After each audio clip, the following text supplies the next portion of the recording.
योगी जी ने तो सत्यानाश कर दिया जी, 76 खत्म कर दिया, कॉलोनी बस्तियां उजाड़ दी। ऐसा है ना कि किसी के अगर बहन बेटी को छेड़ोगे, किसी गोली मारोगे, रेप करोगे तो भैया बुलडोजर जी चलेगा। और वैसी बात है कि बुलडोजर वहीं पे चलता है। पहले दिखाया जाता है कि भैया ये देखो आपने आपके हाथ में पत्थर है और अब आपके घर पे चलेगा बुलडोजर। 1 लाख रुपए खटाखट खटाखट खटाखट, अब भीड़ लग रही है, अब भीड़ लग रही है, फटाफट फटाफट फटाफट। अब उनको सरकारें निकलो, सटासट सटासट, पैसे नहीं मिल रहे। अब वो करम पे हाथ रख के रो रहे हैं, हाय हाय हम लाख रुपए के चक्कर में। योगी जी के बारे में कहते हैं कि इनकाउंटर बहुत ज्यादा करवा देते हैं या मुसलमानों को। एक बात बताओ, इनकाउंटर, अब मैं यहाँ पे खड़ी हूँ, मेरा इनकाउंटर क्यों नहीं करवा रहे, आपका क्यों नहीं करवा रहे, इनका क्यों नहीं करवा। जो इनकाउंटर वाला काम करेगा उसी को तो करवाएंगे ना। तो उसका तो किसका, चाहे भगवान करे चाहे इंसान करे, जो इतनी दुश्मनी पाल के बैठा है उसको योगी जी नहीं तो कोई ना कोई और करवा दे। अब दिल्ली में क्यों नहीं इनकाउंटर करवा रहे, और कहीं क्यों नहीं करवा।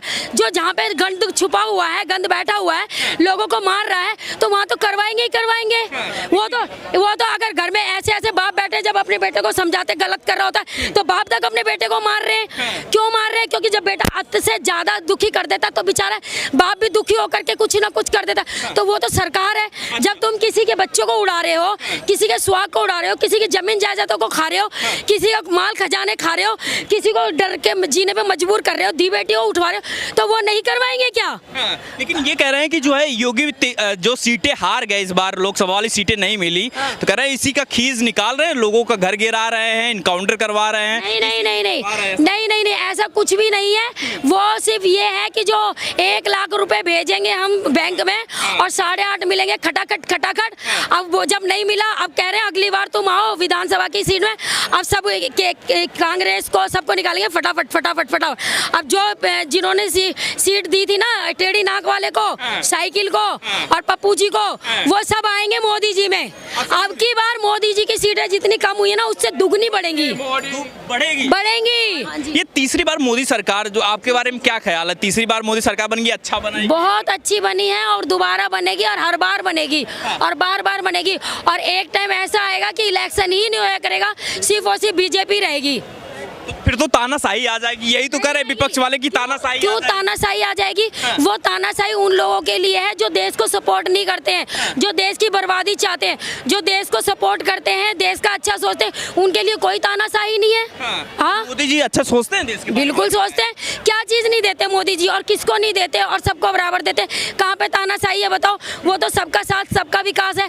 अगर सबका साथ सबका विकास नहीं होता तो तीसरी बार मोदी जी वैसे ही आ जाते। कोई मोदी जी पर्सनल तो किसी के घर में कुछ नहीं कर दे रहे हैं ना, वो जो दे रहे हैं वो सबको बराबर दे रहे हैं। अगर वो सबको देख के चल रहे हैं तभी तो तीसरी बार सरकार आई है और फिर दोबारा आएगी, दोबारा भी आएगी, तो चौथी बार आएगी, 5वीं बार आएगी, हर बार ही आएगी। तो राहुल गांधी तो कह रहे हैं कि 6 महीने में सरकार गिरने वाली मोदी सरकार। अरे राहुल जी को तो ये भी नहीं पता है कि राजनीति की एबीसीडी क्या होती है। उनको तो बेचारों को वो जैसे वो कौन थे, वो सरदार जी जो थे राष्ट्रपति बनाए मनमोहन जी को, वो जैसे रोबोट थे, जैसे सोनिया चलाती थी वैसे वो स्टैचू की तरह चलते थे ना, कठपुतली की तरह। सिर्फ राहुल गांधी वही है। अच्छा। सिर्फ उनको जबरदस्ती दादा और दादी की सीट और बाप की सीट दी जा रही है, बाकी उनका कोई इंटरेस्ट नहीं है। वो पढ़े लिखे, वो चाहते कि मुझे राजनीति में ना लाया जाए, लेकिन उनको जबरदस्ती, जैसे खड़गे हैं और बहुत सारे लोग हैं उनकी पार्टी में, वो कह रहे बस तुम स्टैचू बन के बैठे रहो बाकी हम देख लेंगे। वो बेचारा अपनी लाइफ कुछ और तरीके से जीना चाह रहे हैं, मगर उनको जबरदस्ती कुर्सी पर ला के चिपकाया जा रहा है फेविकोल से। इस बार उनकी नहीं है। बार कह रहे हैं कि संसद में राहुल गांधी और प्रियंका गांधी दोनों आ रहे हैं, कह रहे हैं शेरनी और शेर दोनों आ रहे हैं, दहाड़ेंगे मोदी जी। हाँ, दहाड़ रहे हैं, डर गए, हम भी डर गए, आप भी डर गए, कोई ना डर रहा है। किससे डर रहा है? कौन डर रहा है? मोदी जी कहते हैं बहुत कायर, बहुत कमजोर प्रधानमंत्री। ये वो कह रहे हैं जिन्हें 2-2 हजार रुपए दे करके खड़ा कर देते हैं आगे, भैया तुम नारे लगाना ना पिंकी जी के और पप्पू की तरफ से कि हम पिंकी और पप्पू की तरफ से हैं, जो वो बोल रहे थे। अभी जो वोट बढ़ी है ना, जो 35 जो इधर यूपी से आई और तो कहीं से नहीं आई ना, तो वो कहाँ से आई है? जो हम तुम्हारे को पैसे देंगे 1 लाख रुपए खटाखट खटाखट खटाखट, अब भीड़ लग रही है, अब भीड़ लग रही है फटाफट फटाफट फटाफट। अब उनको सरकारें निकलो, सटासट सटासट, पैसे नहीं मिल रहे। अब वो करम पे हाथ रख के रो रहे हैं, हाय हाय हम लाख रुपए के चक्कर में हमने वो मोदी जी को वोट क्यों नहीं दिया। अब रो रहे हैं एक कोने में बैठ के, अब अपने आंसू भी नहीं दिखा रहे बेचारे किसी को। वो सोच रहे हम तो 1 लाख के चक्कर में वोट दे दी और 1 लाख भी मिला नहीं हमारे को। 8,500 रुपए जो महीने मिल रहे थे, कुछ ना मिलेगा। तो राहुल जी आपको नहीं लगता प्रधानमंत्री बनना चाहिए उन्हें? अरे नहीं, वो बेचारे देखो एक बात हो, जिनको ये बोलो आपने चाय पी ली, वो कह रहे हम तो सुबह फ्रेश होकर के आए थे। जिनको यही नहीं पता कि कौन सा सवाल पूछा जा रहा है, जवाब क्या दे रहा है, वो प्रधानमंत्री बनेंगे क्या? उनको कौन प्रधानमंत्री बनाएगा? बब्बर शेर है, मोदी जी से बढ़िया देश चला सकते हैं राहुल गांधी, अच्छे पढ़े लिखे नेता हैं, तो क्यों पूरी फिर पब्लिक ने उनको भी बनाया क्यों नहीं? बनाया क्यों नहीं? अगर जो चंद पैसे लेकर के जो बोल रहे हैं वही तो बोल रहे हैं, बाकी तो पूरे भारत में कोई नहीं बोल रहा ना। जहाँ तक अभी तक देश को लेकर के गए हैं वो सिर्फ मोदी जी ही लेके गए, और मोदी जी ही वहाँ तक लेके जा सकते हैं। और उनके अलावा जैसे अब मोदी जी के अलावा अगर वो चाहेंगे, जैसे अब ये योगी जी बैठे या अमित शाह जी बैठे या गडकरी जी बैठे, जो भी बैठेंगे, चुनिंदा जो नेता देश को चलाने लायक है वो सिर्फ बीजेपी में ही है, और कांग्रेस में तो सिर्फ पप्पू जी की तरह ही है जो भी है। कह रहे हैं कि इस बार तो जा रही है सरकार, जा रही है 6 महीने में सरकार जाने वाली अरे है। भैया आप भी यही हो, हम भी यही है। नाई नाई बाल कितने जजमान आगे आ जाएंगे अभी बोलने से। आप बोल। तीसरी बार जो मोदी सरकार बनी है, खुश है कि नाराज हो, क्या है? नहीं, वहाँ तो समाजवादी को देते हैं, उससे खुश है। बुलडोजर भी चल रहा है लखनऊ हो गया, जब्त हो गया, कहाँ जब्त? बुलडोजर जब्त हो गया। वो फर्जी चल रहे तो फर्जी चल रहे हैं, अब भी फर्जी चल रहे हैं। आपके हिसाब से क्या लग रहा है, योगी जी कैसा कामकाज कर रहे हैं? योगी जी ने तो सत्यानाश कर दिया जी, 76 खत्म कर दिया, कॉलोनी बस्ती उजाड़ दी। ऐसा है ना कि किसी के अगर बहन बेटी को छेड़ोगे, किसी गोली मारोगे, रेप करोगे तो भैया बुलडोजर जी चलेगा।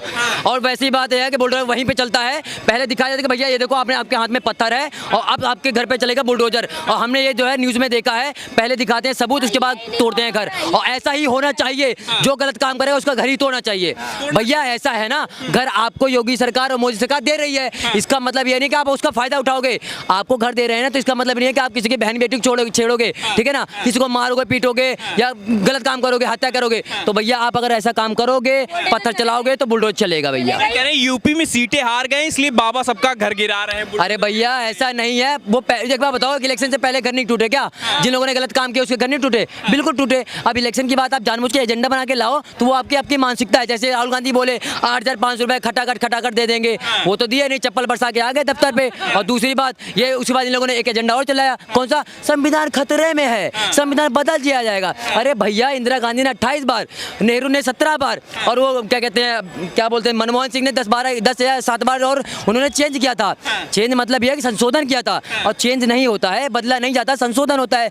राजीव गांधी ने पहले बोल दिया था अपने भाषण में कि अमेंडमेंट की जरूरत पड़ेगी, संशोधन की जरूरत पड़ेगी तो हम करेंगे, बिल्कुल करेंगे, ठीक है ना। तो यही लोग एजेंडा बना के यूपी वालों को बनाया मूर्ख, 8,500 का दिया लालच, और वही लोग ये लोग फंस गए। और हाँ जी, हारी कहाँ पे? फैजाबाद आ रही है वहाँ की, ठीक है ना, अयोध्या नहीं आ रही है। एजेंडा घुसाया जा रहा है जानबूझ के, और इन लोगों ने पहले वहाँ पे जातिवाद फैलाया। उसके बाद ऐसा नहीं है कि एक भी सीट नहीं मिली है बीजेपी को 32 सीटें मिली है, ठीक है ना, 2-3 सीटें ये ज्यादा पा गए इसी के चक्कर में, एजेंडा के चक्कर में। अब इनसे मैं पूछता हूँ कि मध्य प्रदेश में तुम्हारी 0 सीट क्यों आई है, तुम बताओ। अरे वो तो कह रहे हैं ना कि इस बार बसते बसते इंडिया की सरकार नहीं तो बन जाती, कह रहे हैं बसते बसते। अरे भैया इंडिया की सरकार आप कहते हो, पहले क्या कभी समर्थन लेके कोई सरकार नहीं बनी है? अटल बिहारी वाजपेयी ने कभी क्या कहते हैं इसमें इंडिया का समर्थन लेके नहीं कराया था क्या? सरकार नहीं बनाई थी? एजेंडा वाली बात मत करो। ऐसा है ना, मोदी खड़ा है सामने, चाहे इंडिया हो, चाहे एनडीए हो, चाहे कोई सा भी हो, चाहे बैसाखी हो, चाहे कैसी बनाओ, सरकार तो बीजेपी की बन गई, तुम्हारी सरकार नहीं बनी। अरे भैया एक बात सुनो मेरी बात, मोदी ने बोला कि 400 पार हो जाएगा, तुम लोग 400 पे भाग रहे हो, ये नहीं देख रहे हो कि 272 कैसे लाना है। तुम 272 लेके नहीं आ पाए, कम से कम कैसे भी बनाया, बीजेपी ने सरकार तो बनाया ना, तुम्हारी औकात हो गई, तुम बना लेते। सारे के सारे करप्टेड पार्टी एक साथ मिल गए। केजरीवाल बोले कि भैया ऐसा है, मैं बच्चों की कसम खाता हूँ, मैं कभी भी जो है गठबंधन नहीं बनाऊंगा। अखिलेश यादव बोले कि भैया ये कांग्रेस पार्टी जो है बड़ी करप्टेड है, कभी नहीं बनाऊंगा, क्या कहते हैं कि संगठन, कभी गठबंधन नहीं बनाऊंगा। लेकिन यही लोग गठबंधन बनाए। ऐसे झूठे लोगों को अगर कोई वोट दे रहा है ना, तो मुझे लगता है सबसे बड़ी गलती कर रहा है। इन्हें करो बाइकआउट, जैसे क्या कहते हैं बॉलीवुड किया था। बिल्कुल सही। ये कह रहे हैं ना कि तीसरी बार जो सरकार मोदी की बनी है वो अब चमक नहीं रहेगी मोदी जी की, एकदम पावर डाउन कर दिया गया, संविधान जो है जनता ने बचा लिया। काम फिर भी वैसे ही हो रहा है। अभी आप देखो जितने भी काम मोदी जी कर रहे हैं ना, पहले की तरह कर रहे हैं। बात रहे नीतीश की और नायडू की ना, तो भैया उनके साथ में बैठे हैं। यहाँ तक कि राहुल गांधी के जो इंडी गठबंधन, उन्होंने कहा था कि अगर हमारी पार्टी में आ जाओगे तो तुम्हें प्रधानमंत्री बना देंगे। अरे तुम्हारे इतने लालच देने के बावजूद वो बंदा नहीं गया है, ठीक है ना, उन्हें पता है कि क्या कहते हैं, आपको जो आप अगर वहाँ पे जाएंगे उनके वाले पार्टी में जाएंगे तो प्रधानमंत्री का ये कहीं का भी नहीं छोड़ेंगे, ठीक है ना। तो ये लालच देके कैसे भी करके बना दे। अच्छा ठीक है, अगर नीतीश चले जाते हैं उनके में, इनके पास सीटें हैं 234, तो 12 सीटें अगर ले लो तो कुछ सरकार कैसे बनेगी। सबसे बड़ा मुद्दा ये है ना कि बनाओगे कैसे, बाकी सीटें कहाँ से लगोगे, चुराओगे या चोरी मारोगे, डाका करोगे, क्या करोगे। वो तो कह रहे हैं राहुल गांधी का इंतजार कर रहे हैं, अगर उनका आदेश आ जाएगा तो 6 महीने में सरकार गिर जाएगी। आपके हिसाब से अरे भैया एक कहाँ से गिर जाएगी। मैंने फिर कहा ना कि मोदी बैठा है, तुम्हारे डैडी जी बैठे हैं वहाँ पे, अब्बर से बैठा है वहाँ पे, जनमन सेपट वाली कहानी सुन के तुम लोग वो ध्रुव राठी की बात सुन के तुम लोग आ जाते हो। ये कुछ लोग हैं ना कि ध्रुव राठी की वीडियो देख के वोट दिए हुए हैं, आज वही लोग पछता रहे हैं। आप जाके यूपी में देखिए कितने लोग कह रहे हैं कि भैया हमने गलत दे दिए लोगों को वोट, यहाँ पछता रहे हैं वहाँ पे, आज पछता रहे हैं वहाँ के लोग, यूपी के लोग, अयोध्या के लोग पछता रहे हैं कि कैसे लोग। पता क्या हुआ वहाँ पे, एक पत्रकार, आप जैसे बड़े महान पत्रकार हैं वहाँ के, उन्होंने बोला कि बोलिए जय सिया राम, तो वो हंस रहे हैं, मुस्कुरा रहे हैं, मतलब राम जी से इतनी दिक्कत है। चलिए हमारे धर्म की बात है, हम हिंदू हैं, हमारे राम जी के बोलने से इतनी दिक्कत है, मान लीजिए कोई मुस्लिम होगा तो वैसे वो भी करेगा, वो भी गलत बात होगी ना। तो धर्म की भी बात ना लाके आप विकास पे ध्यान दो, ठीक है ना। अगर आप, इन लोगों का एजेंडा यही था कि कैसे न कैसे करके मोदी को गिराना है, इन लोगों का मानसिकता ये नहीं था कि जो हम अगर सरकार में आएंगे तो पब्लिक को जो चाहिए, योजनाएं जो विकास चाहिए वो देंगे। ये इन लोगों का एजेंडा यही था कि कैसे न कैसे मोदी जी को गिराना है, और इसलिए ये जो गए तीसरी बार फिर गिर गए, मुझे लगता है चौथी बार फिर गिर जाएंगे। राहुल गांधी बिल्कुल प्रधानमंत्री बनेंगे, रात को सोने के बाद सुबह उठने से पहले वो प्रधानमंत्री हैं, और उसके बाद तो कभी वो प्रधानमंत्री बनने वाले नहीं। सपने देखो लेकिन औकात से देखो, ऐसा मत देखो कि तुम भैया प्रधानमंत्री बनना जाओगे। पूरे देश की जनता जो है बादाम खा रही है, समझदार हो गई है। राहुल गांधी से इतनी दिक्कत क्या है, अगर वो प्रधानमंत्री बन जाते तो क्या? नहीं, राहुल गांधी जी से दिक्कत नहीं है। राहुल गांधी जी ये है कि वो रियल, वो देखो जैसे हर किसी का, जैसे अब मेरा बच्चा है, इसका इंटरेस्ट पढ़ाई में है, मैंने टीचर बनना है, अब मैं इसको बोलूँ तू डॉक्टर बन, उनका इंटरेस्ट राजनीति में नहीं है। बस वो दादा दादी नाना दादी और बाप की सीट पे बस वो उन्हें जबरदस्ती चिपकाना चाहते हैं, जो कि उनको इंटरेस्ट नहीं है। अगर इंटरेस्ट होता ना तो एक अलग बात होती, बस बात ये है। अच्छा हाँ, एक मिनट आपकी बात करना चाहूंगा। जिस इंसान को स्टैंड अप कॉमेडियन बनना चाहिए उसको आप राजनीति में घुसा रहे हो। भैया वो आदमी स्टैंड अप कॉमेडियन के लिए बहुत बढ़िया परफेक्ट आदमी है। मैं जब भी मेरा दिमाग खराब होता है ना, उस समय मैं क्या कहते हैं वीडियो देखता है कॉमेडी की, उस समय मैं हंसी में हंसता हूँ मैं बहुत अच्छे से। इसलिए जिसको कॉमेडी में जाना है ना उसको कॉमेडी में ले जाइए, राजनीति में मत घुसाइए, बस इतना बोल।